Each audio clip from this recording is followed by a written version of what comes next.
what you beat. We're gonna start our workout by warming up with some jumping jacks.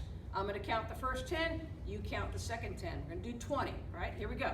Ready?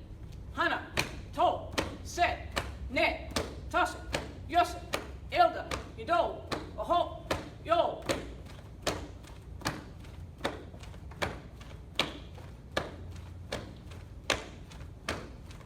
right, very good, very good. All right, now we're gonna do crunches. Get down for crunches.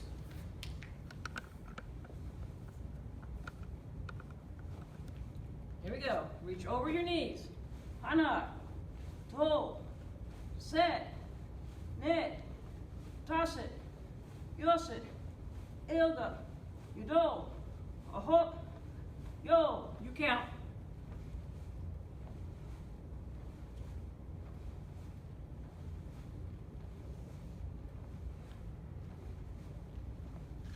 All right, very good. On your feet. All right, next we're gonna do push-ups. So down for push-ups. We want a perfect push-up position. Here we go.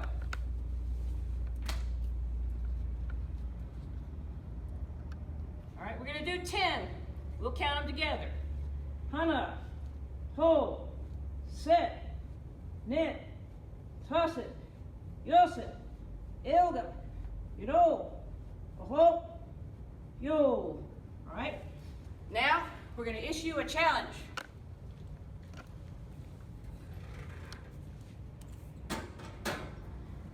These are called decline or elevated push-ups, depending on your point of view. All right, what we want you to do is find a chair like this.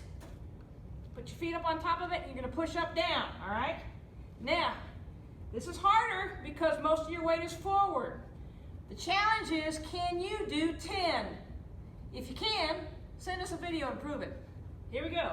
Hana, to, set, net, toss it, yos it, ilda, yodol, oho, yo. All right. Good job. Now let's move on to some line drills. All right, so we're going to be looking at basic blocks in this segment.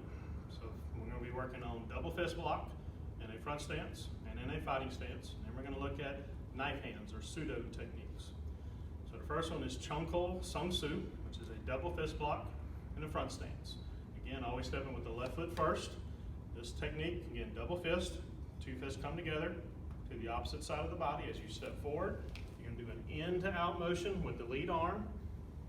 The other arm, instead of being a ready fist, is going to come up to the side and go right into the elbow. So again, from the side, in and out to the elbow, kind of supporting the arm for the block. Again, to step forward, you fold on your front leg, knuckles come together on the front leg, on the side of your body. Step forward, again, bring it in to out motion. Let the other arm come up to the side, almost like you're going to punch your elbow, but don't. You don't want to hurt. Just bring it up, stop it right there at the arm, give it that extra support. So now regular speed. Fold, step, block. Just remember, always fold on the front leg when you're stepping forward. Front leg is where you fold to step forward. Now from the side. So again, stepping left foot first, knuckles together, and the hips, step forward, and block. You'll notice they come out together and stop. This is kind of defending the chest area, plus it's supporting, and you have your in and out motion for your double fist block here. And the next one is Hukul Sung Su. It's basically the same thing we just did, but the difference is in a fighting stance. So fold knuckles together, go into a fighting stance, again execute the same block. Again, just like before, fold on the front leg, step forward, but just remember, fighting stance, short, and double block. So again, at full speed, fold, 1, leg, 2. Again, from the side, pay attention to the stance, fold, again, fighting stance, and block. One more time, fold, short stance, block. Notice my weight stays mostly over the back leg. I'm not leaning forward, keeping my weight over this back leg. Next up, we're going to look at Hadan Sudo, which is a low knife hand. So again, it is a fighting stance, just like our last technique. But the difference here, instead of our hands coming together, they're going to be on the same side of the body, but one hand is down at the hip, one hand is up to the shoulder. Now, if you hear the word in there, Hadan Sudo, Hadan, of course, means low, just like your low defense. So again, we fold here for low defense. We're going to do the same for Hadan Sudo. So this hand comes up. The only other difference is the other hand comes to your hip. Notice my hands are open. Palms are facing away from one another. Step into the fighting stance, and you're going to bring both hands forward. Top hand comes down, bottom hand comes up in front of the chest, almost like you're holding a baby, cradling a baby right here. This is right at your solar plex, kind of where your uniform would cross. Your hands come right underneath. Step forward again, fold on the front leg side. Your straight arm comes straight under, your bent arm folds across. Step forward, fighting stance. Again, come down to a pseudo. Pseudo is knife hand. That is again your pinky side. That's what you're blocking or striking with. In this case, we're blocking. Okay, now we'll go full speed. Side, 1, 2. Now on the side view, again, when we fold, one hand's underneath, one hand is on top. Turn that foot, step shortly, real short step into the fighting stance. Again, execute down. This hand comes up. This hand comes down. Notice my pinky is facing to the outside. So I'm not blocking with the back of my hand. I'm blocking with the pinky side, facing out. One more time. Fold, step, and block. The last technique is Sangdan Sudo. Very similar to the last one, but instead of blocking low, we're going to be blocking high. This time when we fold, we're going to put knuckles together on the side of the body. Instead of being apart like low, these two are now going to be together here. Step into your fighting stance. This time, throw your arm up. Now this arm is the same position as a low, except my arm, instead of being straight, I'm going to bend it, where my fingers are about eye height right here. I can see just over my fingertips. The other hand's doing the exact same thing it did on the last one. Get knuckles together, come out, come forward. Step forward, bring your hands together. Here, touching knuckles together. Again, stepping forward and executing high. Now, make sure to keep your elbow down. Point your elbow down. Don't let your elbow float up. Here, your ribs are exposed. You could be hurt. Keeping the elbow down gives you protection of your ribs. So now let's look at full speed. Hands together. 1, 2. From the side view. Again, bring our knuckles together. Step into that fighting stance. Throw both hands forward. It stops at your solar plex. Again, this hand's forward, elbow pointing down, not floating up. One more time. Knuckles together, fighting stance, and pseudo block. And that concludes our blocks for this section.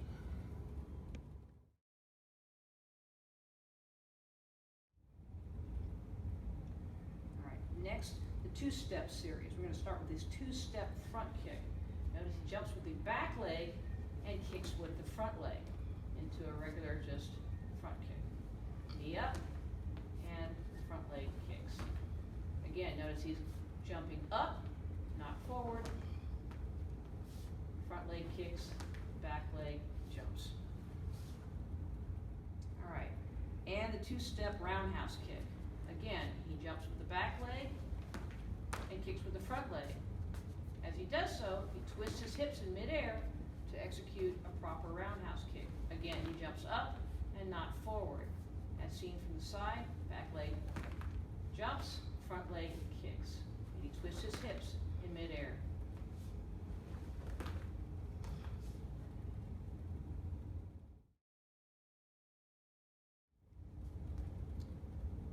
All right, now we're moving on to the one-step front kick. One-step front kick. Notice that he's kicking with the back leg. Jump straight up. The back leg kicks forward in a front kick. From the side, you can see the back leg jumps up one single jump, like that.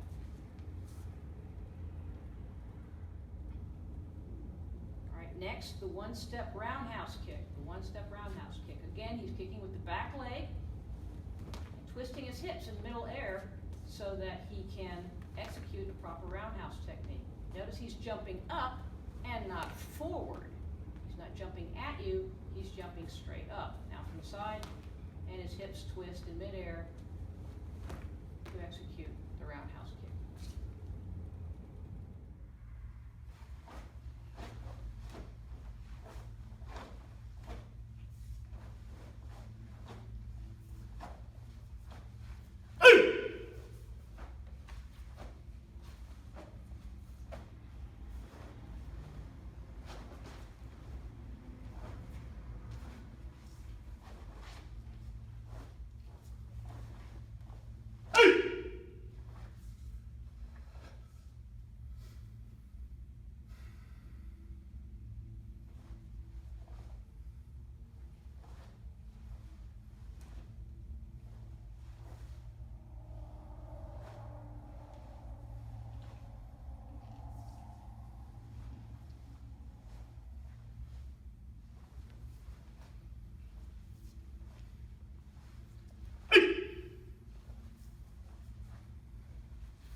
Okay, now we're going to wrap up with today's mat chat. All right, today we're going to talk about one of the tenets of Tang Soo Do, concentration. Concentration. Now, multitasking is a word that you may have heard used. That means doing multiple things at the same time. You know, you're cooking dinner, or you're watching TV, or you're talking on the phone, or you're doing all those things at once. And the fact of the matter is, you might be able to pull that off, but you will do each one of those things probably not good, okay, rather poorly. With Tang Soo Do training, it takes concentration. You need to focus on the techniques, you need to be focusing on what you're doing, one thing at a time. So if you're training, particularly in these times where you're training at home by yourself, you need to really focus on what it is you're doing. Don't let other distractions or people around you or videos or noises or whatever, you know, mess up your concentration. If you have to, go outside on a pretty day and practice your forms. And just really focus on each technique to make it better each time you do it. Concentration, it's what's needed for Tang Soo Do training, particularly in times like that. All right, well, that's all we got today, so we'll see you next time. Tang Soo!